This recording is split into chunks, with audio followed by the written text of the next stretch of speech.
nagiging supot. Ano, ganun po ang yan po ang pinakamadali para matandaan ninyo. Malilito pa kayo eh. Pag sa tip ng dulo ng daho pababa, naninilaw. Naninilaw tapos masusunog, bacterial leaf blight po yun.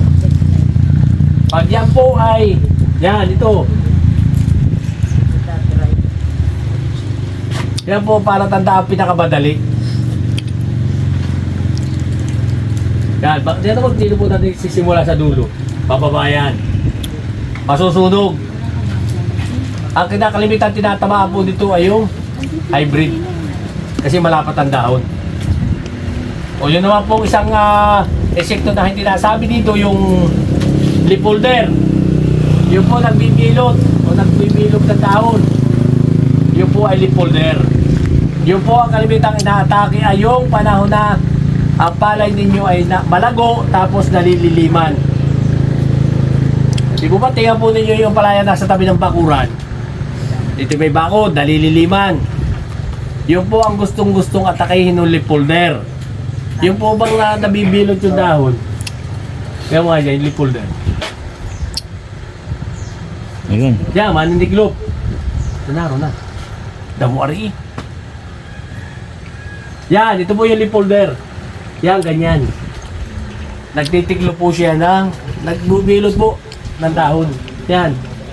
At tandaan po dito, ito po ay medyo kulay brown na paru-paro. Tapos may tatlong stripe. Yan, may tatlong guhit po. Yan po ay adult ng stem borer. Leaf folder. Leaf folder. Yan. Yan po ay pag ganun-ganon.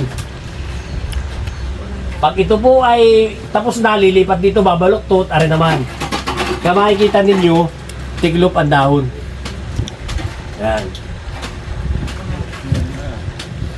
Makikita po ninyo yan, nakikita ninyo, hindi lang po ninyo pansin dahil ninyo kilala.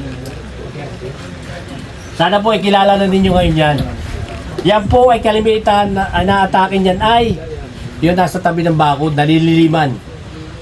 At syempre, yun po palaya na sobrang lago, sobrang berde. Kaya nga po, pag tayo maglalagay ng urea, dapat po ay ating obserbahan ng palay.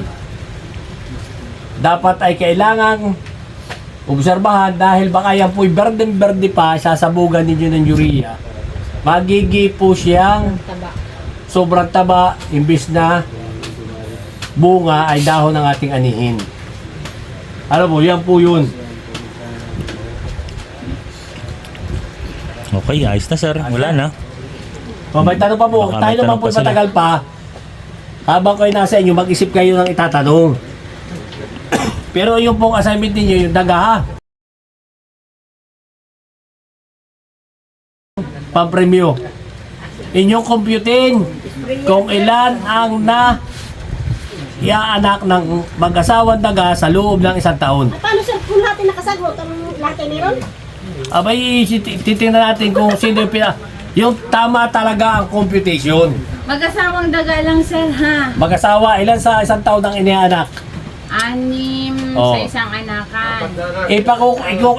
Iano po nyo dito kung paano na nyo nakuha yung ganong sagot.